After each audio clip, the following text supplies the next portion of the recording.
Assalamualaikum warahmatullahi wabarakatuh.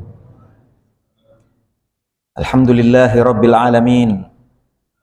Nahmaduhu wa nasta'inuhu wa nastaghfiruh wa nastahdihi wa natubu ilaih wa na'udzu bihi min syururi anfusina wa min sayyiati a'malina. May yahdihillahu fala mudhillalah wa may yudlil fala hadiyalah. Asyhadu an la ilaha illallah wahdahu la syarikalah wa asyhadu anna Muhammadan abduhu wa rasuluh alladzi la nabiyya ba'dah. Allahumma fasalli wa sallim wa barik ala hadzal nabiyyil karim wa ala alihi wa sahabatihi ajma'in. Amma ba'd.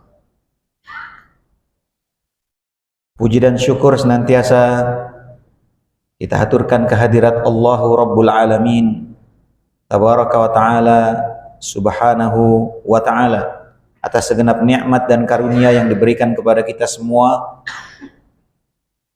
Semoga kita dituliskan oleh Allah Subhanahu wa Ta'ala sebagai hambanya yang pandai bersyukur atas nikmat-nikmat tersebut. Salawat beriring salam kita sampaikan terus kepada pemimpin kita, suri tauladan kita, kekasih Allah, baginda Nabi Muhammad sallallahu alaihi wa ala alihi wa ashabihi wa baraka wasallam. Dan untuk kita semua umat beliau sallallahu alaihi wasallam di masjid ini, di seluruh bumi Allah subhanahu wa ta'ala, dimanapun berada sampai akhir zaman kelak insyaallah, amin ya rabbal alamin. Ma'asyiral mu'minin, jamaah kajian fikih 4 mazhab yang dimuliakan dan dirahmati Allah tabaraka wa ta'ala. Pada kesempatan sebelum ini kita sudah membahas al-makruhatu fis shalah, perkara-perkara yang makruh di dalam salat. Ada yang makruh tahrim, ada yang makruh tanzih. Maka siang ini kita akan lanjutkan dengan subjudul berikutnya, yaitu al-amakinil makruhah fis shalah, lis shalah. Al-amakin al-makruhatu lis shalah, tempat-tempat yang dimakruhkan untuk mengerjakan sholat. Bismillahirrahmanirrahim. Dalam hadis yang diriwayatkan oleh Abd ibn Humaid, diriwayatkan juga oleh Ibnu Majah dan Imam At-Tirmidzi rahimahumullah, dari sahabat yang mulia Ibnu Umar radhiyallahu anhuma, anna Rasulullah sallallahu alaihi wasallam naha an yusalliya fi sab'ati mawatina fil mazbalati wal majzarati wal maqbarati wa qari'ati at-tariq wa fil hammam wa fi ma'atinil ibil wa fawqi dhahri baitillah wa fawqa dhahri baitillah. Bahwasanya baginda Rasulullah sallallahu alaihi wasallam melarang sholat di 7 tempat. Di tempat sampah, tempat penyembelihan, kuburan, di tengah jalan, di kamar mandi, di kubangan unta, dan di atas Ka'bah. Ini yang menjadi landasan kajian kita pada siang hari ini tentang al-amakinul makruhah lis shalah. Menurut mazhab Hanbali, hadis ini bermakna atau menunjukkan makna haramnya sholat di tempat-tempat tersebut. An-nahyu huna, larangan dalam hadis ini, naha, Rasulullah sallallahu alaihi wasallam melarang. An-nahyu, naha. An-nahyu huna bimakna tahrim. Menurut mazhab Hanbali, larangan di sini mengandung arti haram. Sesuai dengan kaidah umum dalam ilmu usul fiqih, al-aslu fin nahyi lit tahrim. Pokok asal dalam nas Al-Qur'an maupun hadis Nabi sallallahu alaihi wasallam yang mengandung an-nahyu, larangan, maka ini menunjukkan arti haram. Maka mazhab Hambali memegang ini, sehingga hadis ini dimaknai tempat-tempat ini haram untuk sholat padanya.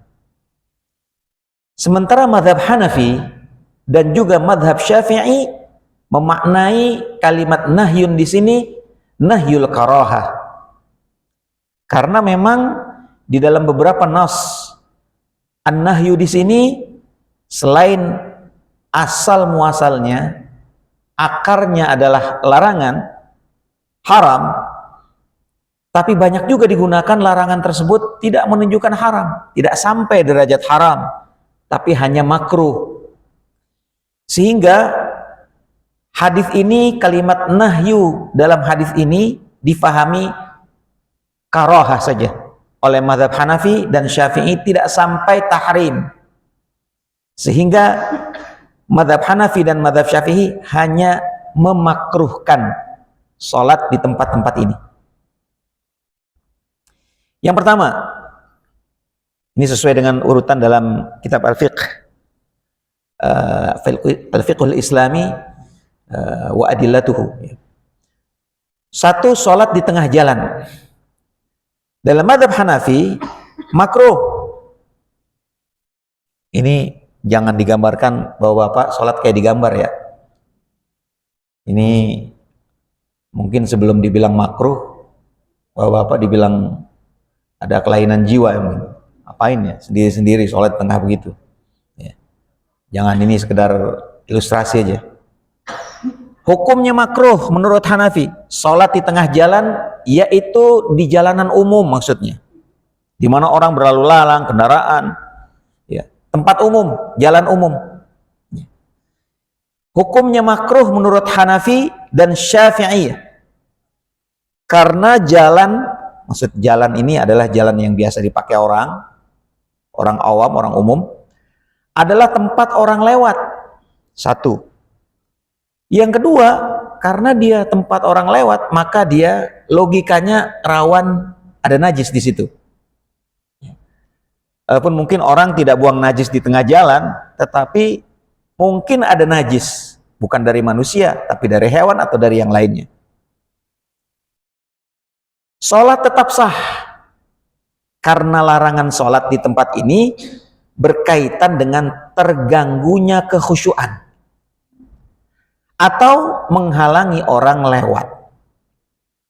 Jadi larangan sholat di tempat umum, di tengah jalan, di jalan umum, itu ada alasannya. Mahiyatus syai' namanya. Ada penyebab utamanya.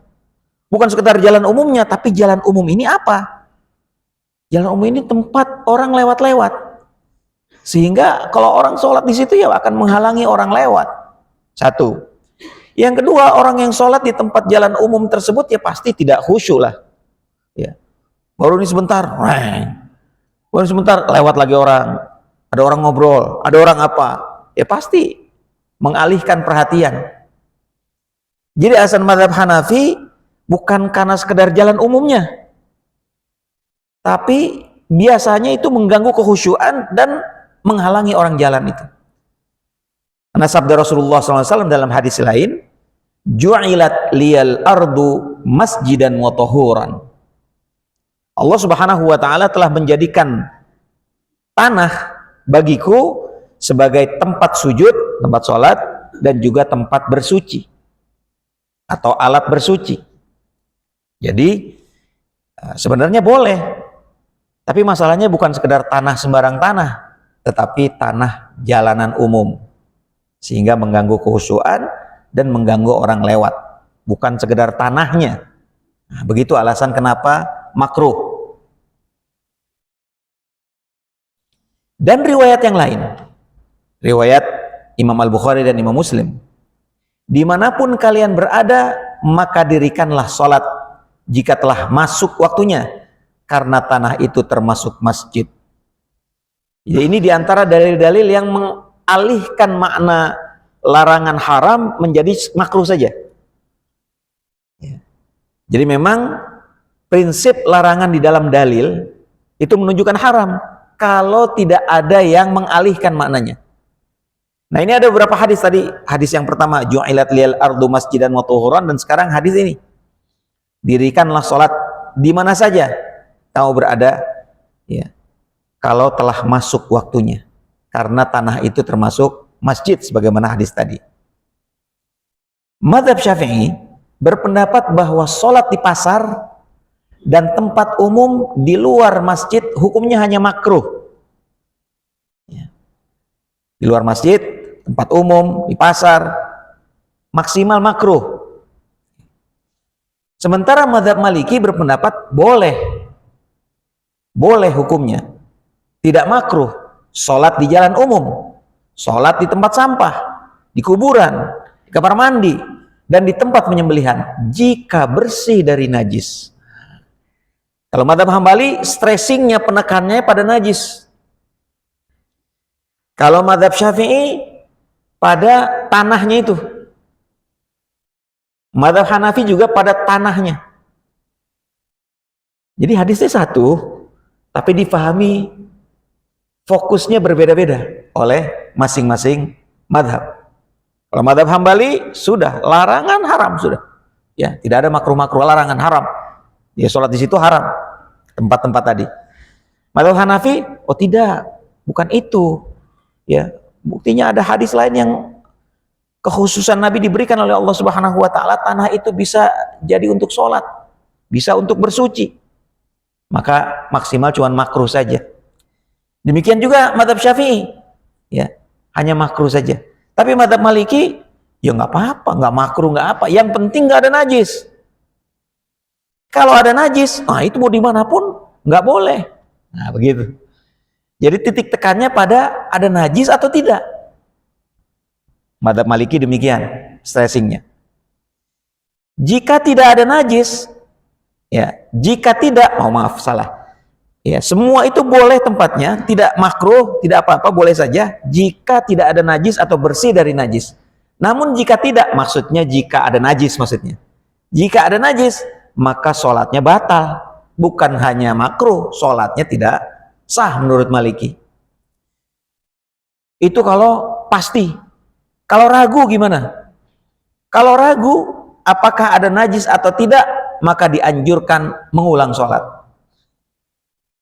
Jadi sebenarnya kekhawatiran akan tempat-tempat itu tercemar oleh najis ada pada mazhab Maliki juga. Cuma pasti apa enggak? Nah itu.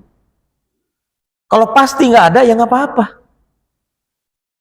Pasti ini nggak ada, sholat dia nggak apa-apa. Ternyata, aduh, kayaknya hawa-hawanya nih hawa-hawa najis ini. Ragu, habis selesai, bagusnya diulang lagi.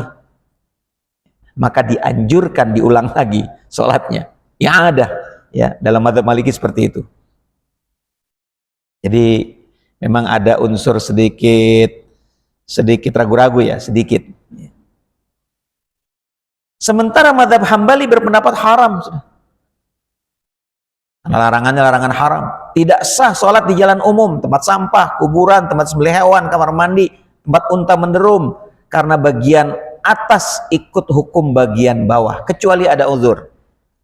Hambali, mazhab Hambali, Hanabilah mengecualikan sholat jenazah yang sah dilakukan di kuburan. Jadi semua sholat di tempat-tempat termasuk di kuburan yang disebutkan dalam hadis itu haram, tidak boleh, ya, tidak sah sholat di situ. Begitu menurut mazhab Hambali. Kecuali kuburan. Kalau kuburan sholat jenazah boleh, karena ada dalil yang mengecualikan. Khusus sholat di kuburan saja. Ya, sholat jenazah di kuburan, sudah dikubur. Apa dalilnya? Mazhab Hambali menunjukkan dalil pengecualian dari hadis tadi.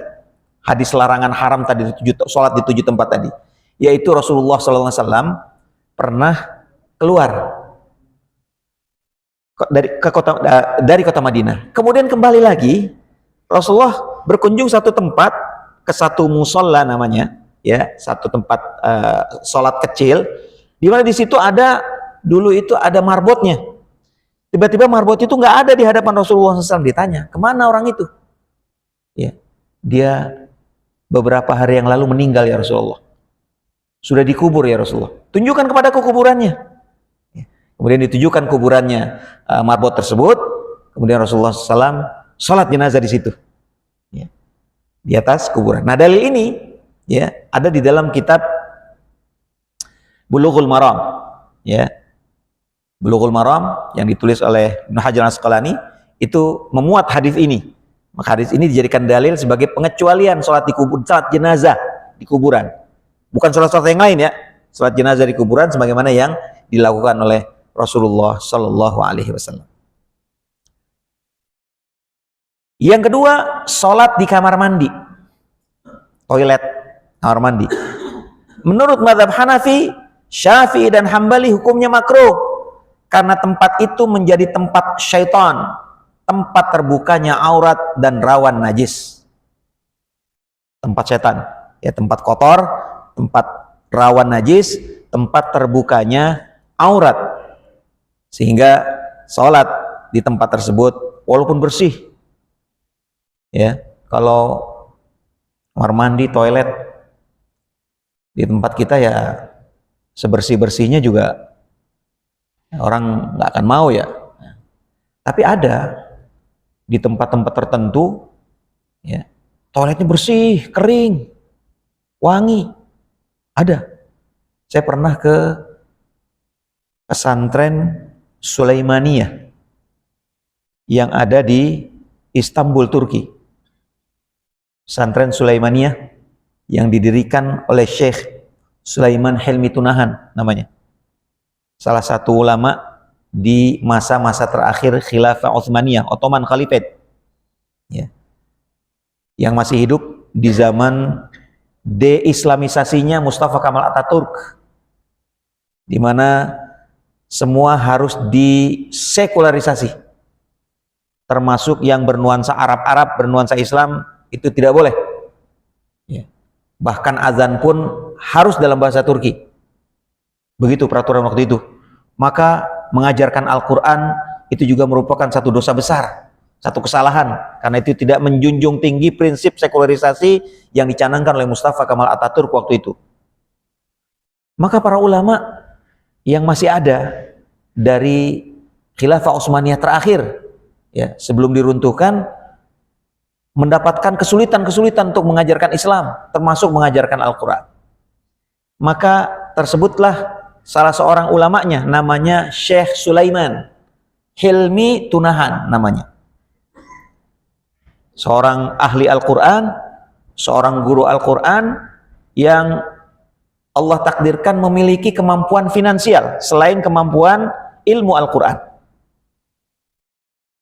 Kemudian dia menyampaikan Islam dengan mengajarkan Al-Quran, tapi sembunyi-sembunyi, karena kalau terang-terangan dia langsung akan ditangkap oleh rezim Mustafa Kamal Ataturk. Gimana caranya nih? Akhirnya dia datang ke pasar, ya, kemudian dia tawar sama pedagang, datangin satu-satu. Pak, biasanya sehari dapat berapa? Saya dapat 100 lira umpamanya sehari. Sehari 100 lira, Pak. Iya. Gimana kalau hari ini saya kasih 200 lira, Pak? Tapi Bapak nggak usah jualan. Bapak ikut saya. Mau katanya. Ikut dia. Satu dapat. Terus keliling lagi. Dapat berapa? Dapat 50 lira. Saya kasih 100, mau ya? Ngapain? Ikut saya. Terus begitu.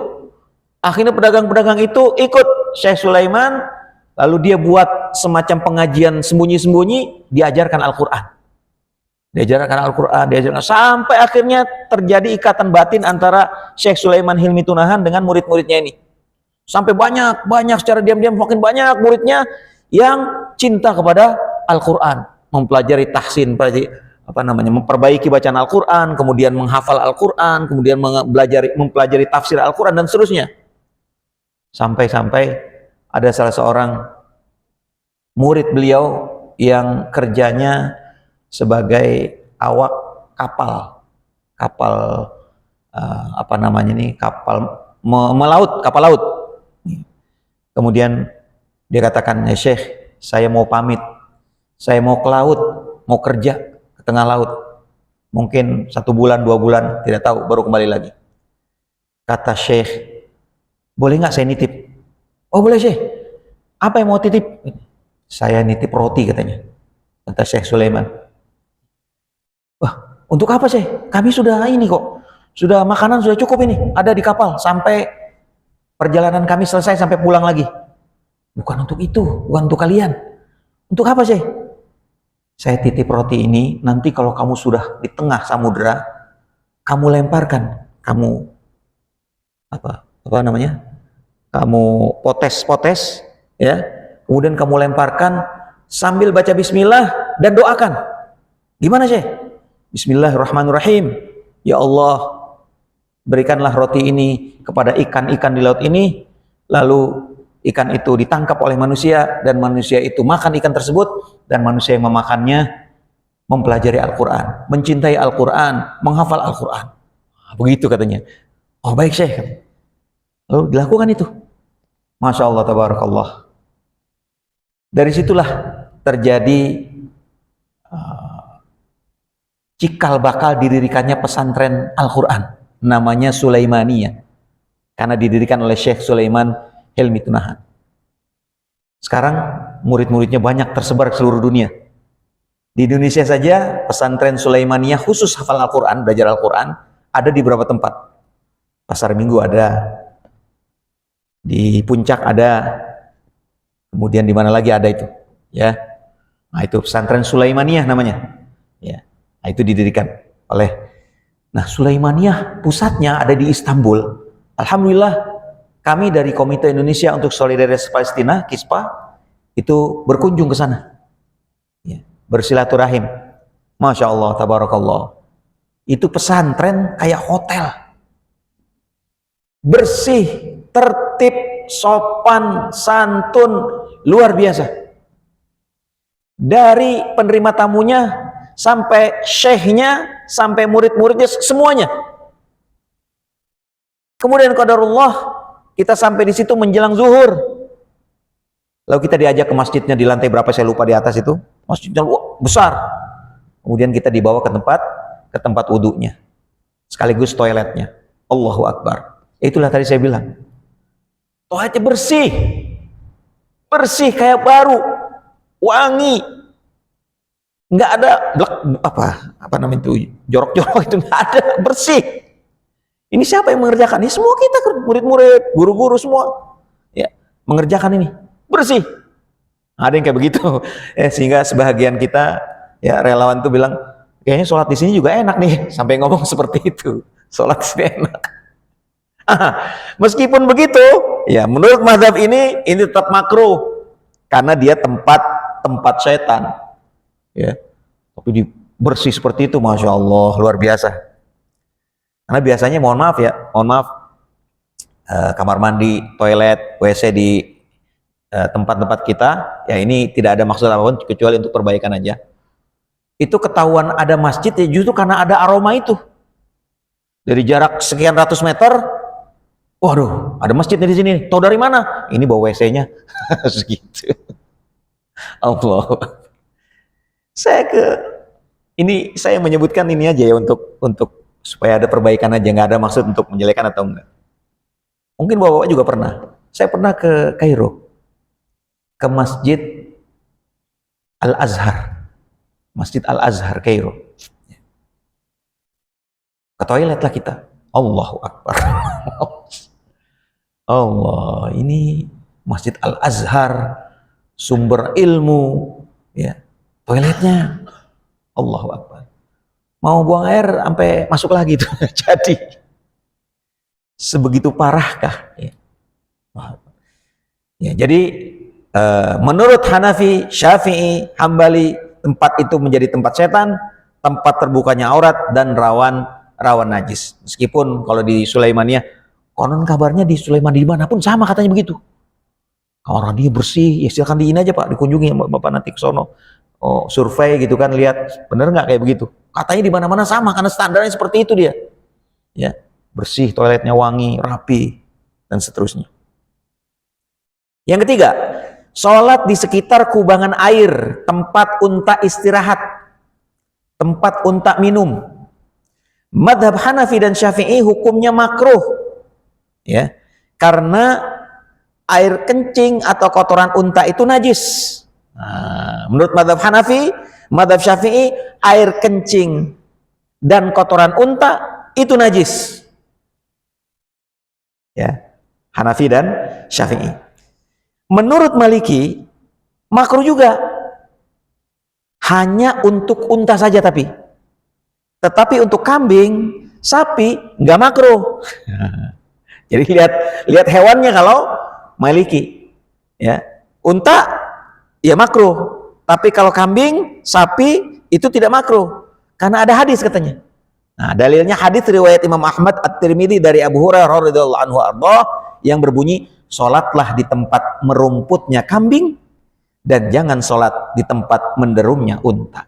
Ada hadis ini menurut Maliki, sehingga dikecualikan itu kambing. Ya, kambing sama sapi dianggap sama, ya, beda dengan unta. Begitu juga dengan cara penyembelihannya. Sapi dan kambing sama-sama bil idja', dibaringkan. Ya, sunnahnya seperti itu.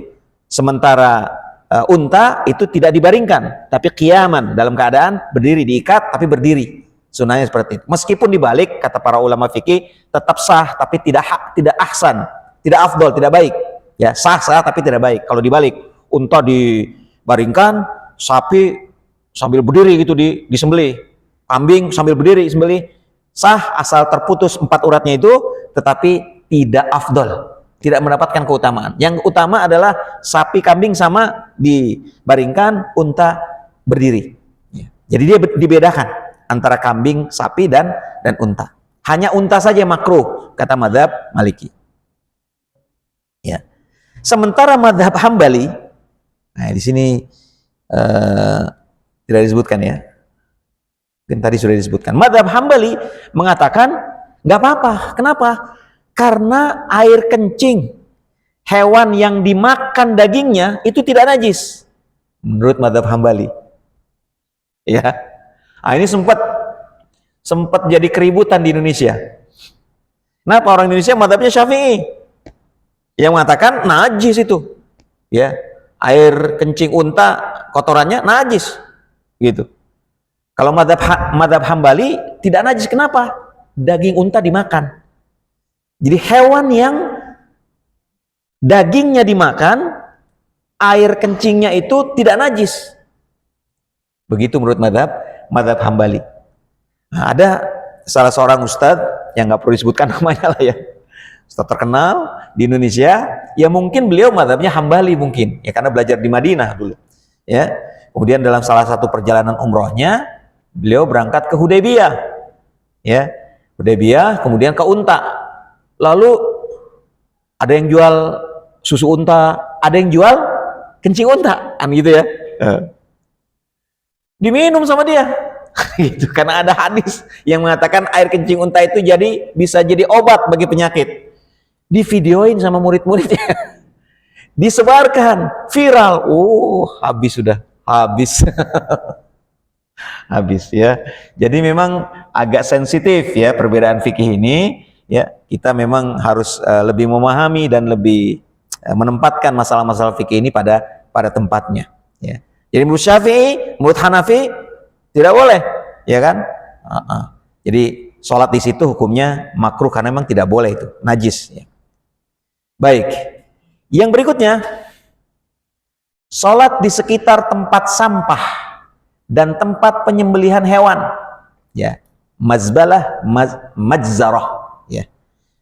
Sholat di sekitar tempat sampah dan tempat penyembelihan hewan makruh menurut Malikiyah karena rawan najis dan tempat hal-hal yang kotor, ada darah hewan, ada kotorannya, ya, baik kencingnya maupun kotoran besarnya. Ya, maka menurut Maliki dia makruh, ya, karena memang rawan najis tersebut.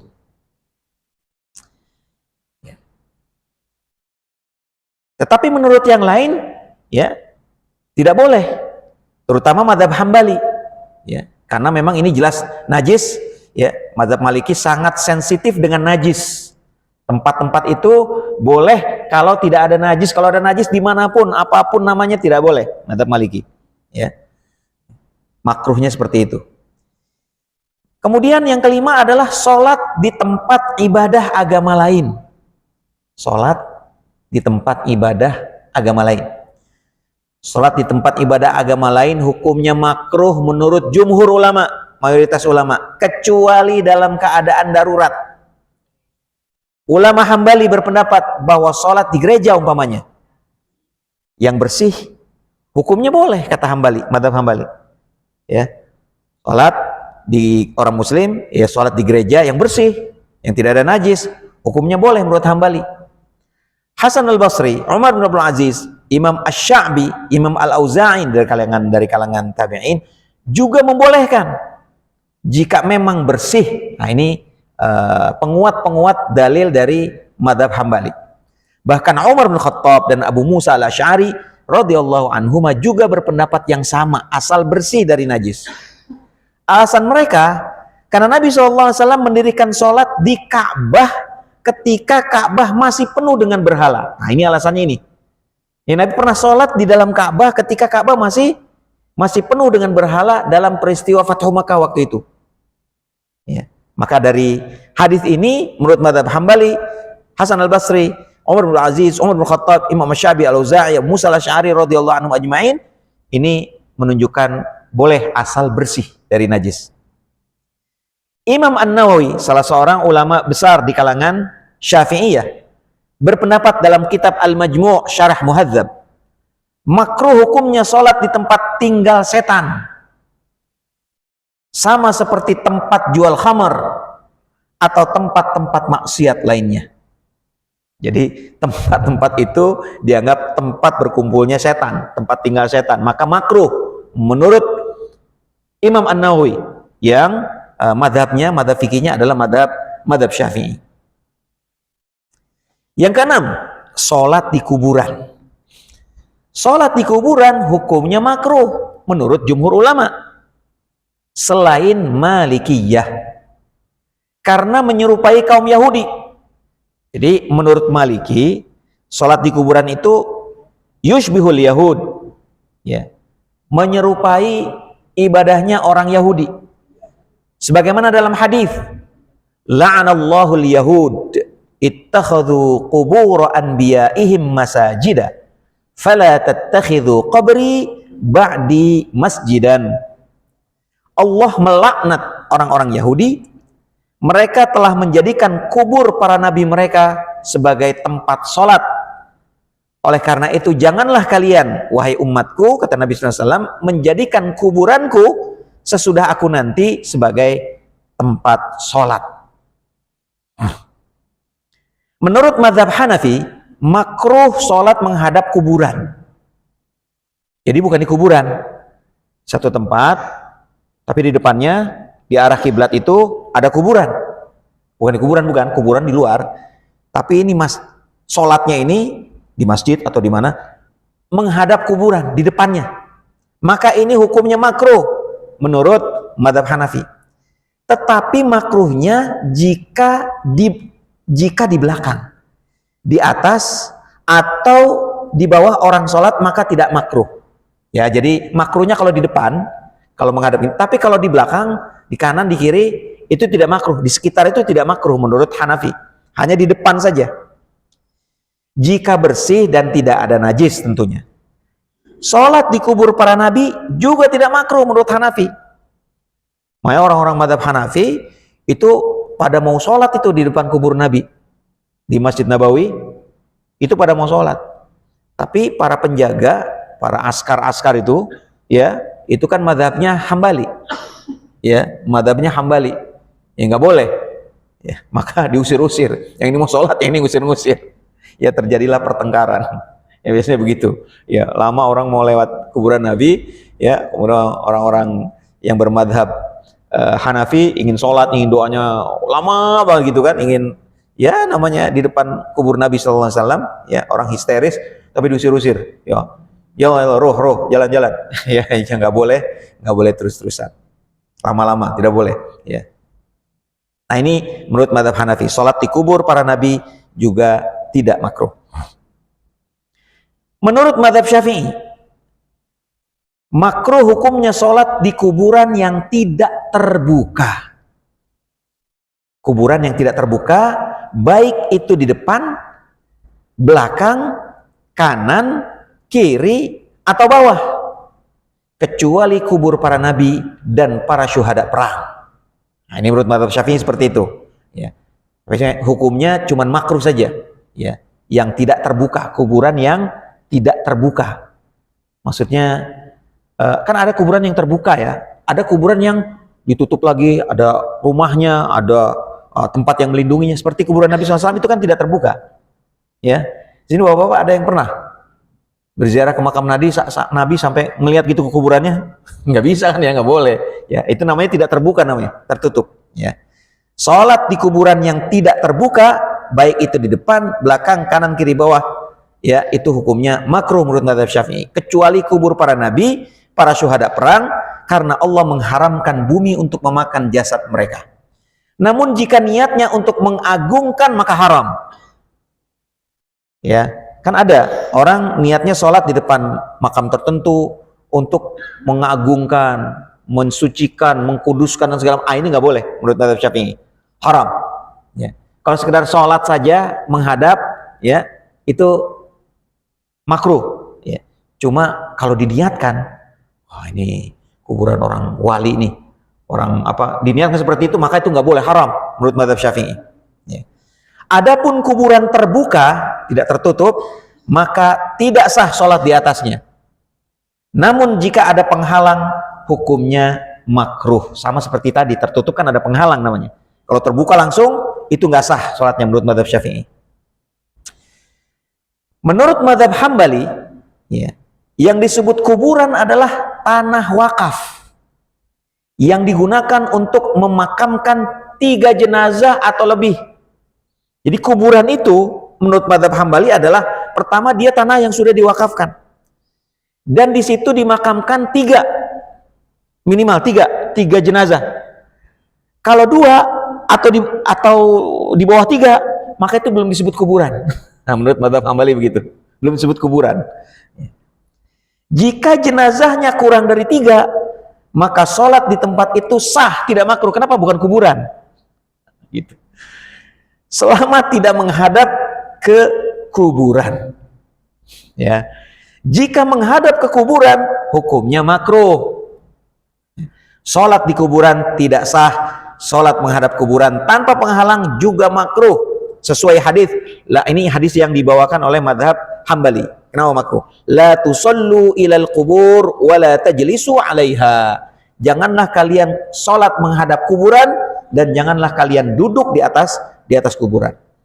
Jadi kita dilarang dalam mazhab Hambali, ya, dilarang duduk di atas kuburan berdasarkan hadis ini. Yang ketujuh, nah ini yang terakhir, sholat di atas Ka'bah. Pokok Ka'bah, di atas Ka'bah. Sholat di atas Ka'bah hukumnya makruh karena termasuk tidak menghormati Ka'bah. Ada mutta'zim wa takrim lahu lah. Ya. Sholat tidak ke arah Ka'bah. Jadi kita sholat menghadap kiblat, menghadap Ka'bah itu untuk mengagungkan Ka'bah, bukan menyembah Allah, tapi mengagungkan Ka'bah atas perintah Allah. Di ilafi Quraisy, ilafihim rihlatash syita'i was-sayf falyabudu rabb hadzal bait. Kita disuruh beribadah kepada Rabbnya Ka'bah, Tuhannya Ka'bah, bukan Ka'bah. Ka'bah hanya kita hormati, kita muliakan. Nah gitu. Sholat di atas Ka'bah termasuk tidak memuliakan Ka'bah, maka disebut makruh. Tetapi sholat sah jika dilakukan di dalam Ka'bah. Nah, kalau di dalam Ka'bah sah, ya. Jika sholat sunnah menurut kesepakatan para ulama. Namun jika sholat fardu, zuhur, asar, maghrib, isya, subuh, maka hukumnya tidak sah menurut Malikiyah dan Hanabilah. Hanya menurut Hanafi dan Syafi'i. Sedangkan menurut Hambali dan Maliki hanya sholat sunnah saja boleh, sunnah di dalam Ka'bah. Tapi sholat fardu tidak sah menurut Hambali dan Maliki. Sedangkan Hanafi dan Syafi'i hukumnya sah sholat di dalam Ka'bah, sholat apapun, baik fardu maupun sunnah. Karena baginda Rasulullah SAW pernah sholat 2 rakaat di dalam Ka'bah. Nah, jadi sholat 2 rakaat dalam Ka'bah, ya berarti itu menunjukkan sholat fardu, sholat sunnah sama menurut madhab Hanafi dan Syafi'i. Jadi ada beberapa hal yang Hanafi samanya dengan Maliki, Syafi'i dengan Hambali. Tapi ada beberapa hal fikih yang Hanafi samanya dengan Syafi'i, Hambali samanya dengan Maliki. Banyak kesamaan di antara mereka berdua itu seperti itu.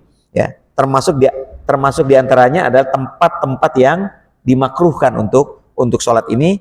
Banyak kemiripan Hanafi dan Syafi'i, banyak kemiripan Maliki dan Hambali.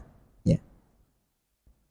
Baik, inilah 7 tempat yang sudah disebutkan oleh Nabi Shallallahu Alaihi Wasallam menjadi tempat-tempat yang makruh untuk melaksanakan sholat. Ya. Ada di antara yang mengharamkan, ya di antaranya mazhab Hambali, karena alasannya larangan sholat di tempat-tempat tersebut adalah larangan haram, bukan larangan makruh menurut Hambali. Ya, tetapi memang dalam beberapa hal ya Hambali juga agak menurunkan makruhnya kepada boleh. Ya, di antaranya sholat jenazah di kuburan, sebagaimana hadis Nabi, karena ada hadis yang memalingkan makna haram, tapi khusus hanya hadis yang disebutkan saja yang dipalingkan haramnya tadi. Selain itu tetap berada pada kondisi tahrim, pada kondisi haram menurut madhab Hambali. Ya. Jadi kalau di negeri kita di Indonesia, maka sebagaimana yang kita ketahui, al-madhabus sa'id huna fi Indonesia al-madhabus syafi'i.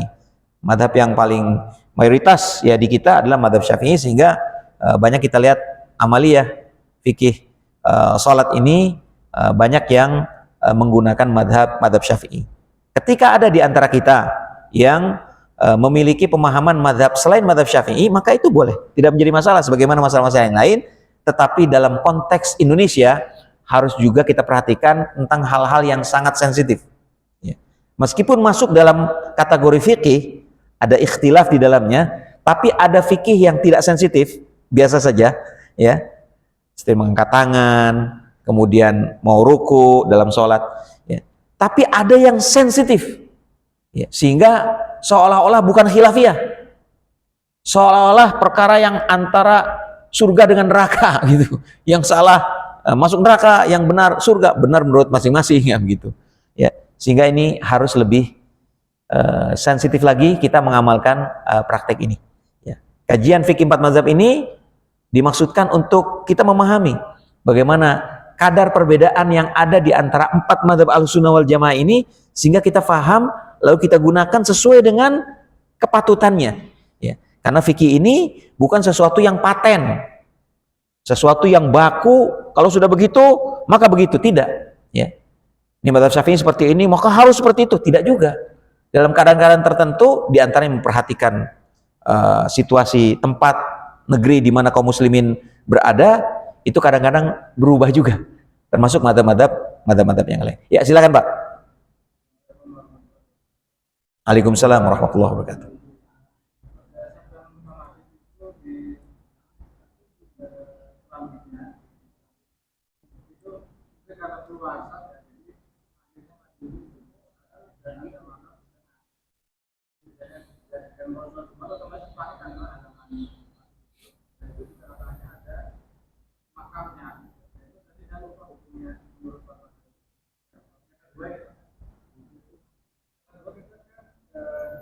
Ada waktu yang diharapkan sholat, ya.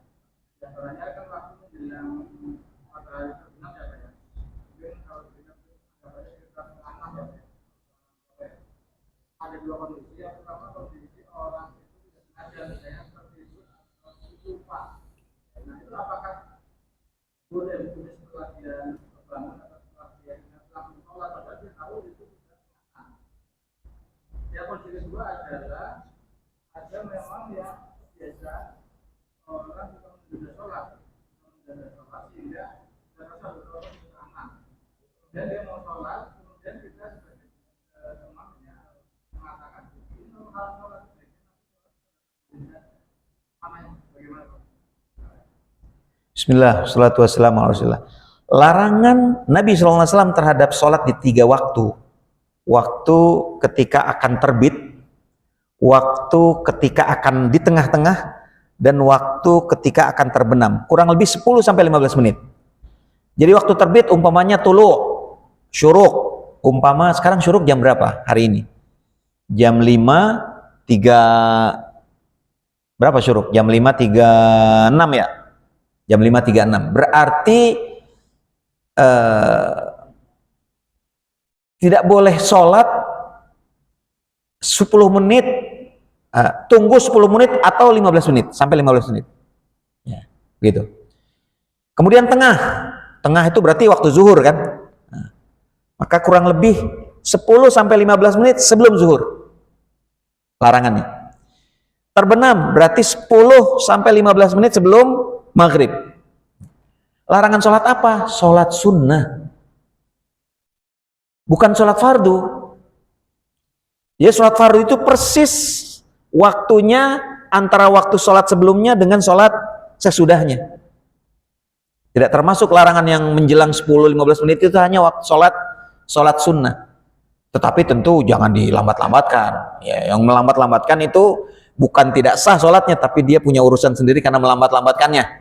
Ya, bukan karena sah atau nggak sahnya, karena waktu 10-15 menit tadi bukan. Ya, tapi karena sengaja melambatkannya, dia punya masalah itu. Dosanya di situ. Nah, jadi itu untuk sholat sunnah, ya, bukan sholat fardu. Ya, termasuk juga sholat jenazah. Ya, sholat jenazah yaitu fardu, ya, fardu kifayah, kan begitu. Jadi nggak apa-apa, nggak jadi masalah. Kemudian yang itu yang pertanyaan kedua dan ketiga ya. Pertanyaan yang pertama tadi tentang apa tadi, Pak? Oh, kuburan ya. Ya. Sebelumnya kuburannya di luar masjid. Ada kuburan di luar masjid. Mungkin di belakangnya atau di samping kanannya atau di samping kirinya gitu ya.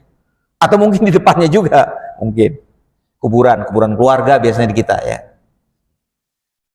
Tapi kemudian tempat ibadah tersebut ya di kita disebut surau ya, mungkin ya, soal apa namanya, musola gitu, surau. Wah, ini udah nggak cukup ini. Tanahnya masih luas, masih bisa diperluas. Maka diperluas. Begitu diperluas, kena itu dia. Ya, mau dibongkar, ini makam nggak mungkin dibongkar, gitu kan? Akhirnya masuk di situ. Bagaimana ini? Oh, ini ulama berbeda pendapat tentang masalah ini. Ya, para ulama ada yang memfokuskan pada bukan memuliakan kuburan tersebut. Selama tidak memuliakan, tidak ada mengagungkan, mengkultuskan, maka itu dianggap bagian dari perluasan, nggak apa-apa, sebagian. Ada yang mengatakan nggak bisa, ya kita nggak boleh sholat kuburan kayak madzhab Hambali umpamanya. Ya, maka itu nggak boleh. Ya, jadi kalau diperluas, umpamanya kuburannya di sebelah kanan, maka jangan perluasnya ke belakang atau ke kiri atau ke depan. Nah, begitu untuk menghindari sholat di kuburan dalam madzhab Hambali. Jadi pada kuburannya itu sendiri yang udah nggak boleh, kecuali sholat jenazah yang tadi seperti contoh Rasulullah SAW tadi. Tapi selain itu nggak boleh dalam madzhab Hambali. Sedangkan yang lain, lihat kuburannya itu dalam rangka apa ini? Kalau dalam rangka mengkultuskan, mengagungkan, memuliakan sampai setingkat menyembah, wah ini tidak boleh. Tapi kalau tidak, maka itu nggak apa-apa, karena memang harus diperluas kok masjid. Sebagiannya mengatakan seperti jadi stressing, penekanan para ulama itu berbeda pendapat pada kenapa boleh kuburan itu, kenapa nggak boleh kuburan itu. Nah, bukan hanya sekedar kuburannya. Kalau madzhab Hambali sudah pokoknya kuburan. Mau kuburan itu dimuliakan atau nggak dimuliakan, nggak boleh seperti itu. Jadi ini juga masalah perbedaan khilafiyah dalam fikih, tapi sensitif di Indonesia. Ya, sensitif. Maka ini termasuk hal-hal yang perlu kita pertimbangkan secara fikih umum. Ya, karena fikih ini disebutkan berbeda pendapat oleh para ulama madhab ini bukan untuk memecah belah orang, bukan supaya orang bermusuhan, bukan, tetapi untuk melaksanakan sesuai dengan hukum syariat yang ada dengan pemahaman yang berbeda-beda. Jadi kalau masalah yang sensitif, saya menganjurkan diri saya dan kita semua untuk lebih berhati-hati di dalam mengamalkan pemahaman madhab yang kita pegang. Ya, kalau madhab yang said, madhab yang dominan di Indonesia, maka madhab Syafi'i tolong diperhatikan tentang bagaimana perilaku mazhab Syafi'i di Indonesia. Di Arab Saudi sekarang, dulu Syafi'i dulu, ya sekarang Hambali. Maka tolong perhatikan bagaimana praktek di mazhab Hambali. Di Turki Hanafi, maka diperhatikan bagaimana praktek fikih terhadap syariat-syariat sholat, puasa dan lain-lainnya berdasarkan mazhab Hanafi. Bukan berarti harus pindah semua, bukan. Tapi masalah-masalah yang berbeda ini ada yang biasa saja, ada yang sensitif. Ya. Orang kalau tidak belajar fikih dengan lurus, dengan baik, maka kadang-kadang masalah yang sensitif ini berubah menjadi masalah seperti masalah inti yang orang bisa mengkafir-kafirkan sesama kaum muslimin, bisa menyesat-nyesatkan sama kaum muslimin, dan akibatnya terjadi perkelahian di antara kaum muslimin. Sebenarnya hanya dalam masalah khilafiyah, fikhiyah di kalangan para ulama. Demikian Bapak Ibu sekalian, semoga berguna dan bermanfaat. Insya Allah pada kesempatan yang akan datang kita akan membahas tentang permasalahan ragam berpakaian di dalam sholat. Mana yang makruh, mana yang tidak boleh, mana yang boleh. Insya Allah biidznillah ta'ala. Untuk kajian pada siang hari ini kita cukupkan sampai di sini. Mudah-mudahan berguna dan bermanfaat. Terima kasih atas segala perhatian. Mohon maaf atas segala kekurangan. Aqulu qouli hadza astaghfirullahaladzim li wa lakum. Wassallallahu ala sayyidina Muhammad wa ala alihi wa ashabihi wa baraka wasallam. Subhanakallahumma wa bihamdika asyhadu an la ilaha illa anta astaghfiruka wa atubu ilaik. Al-'afwu minkum. Wassalamu alaikum warahmatullahi wabarakatuh.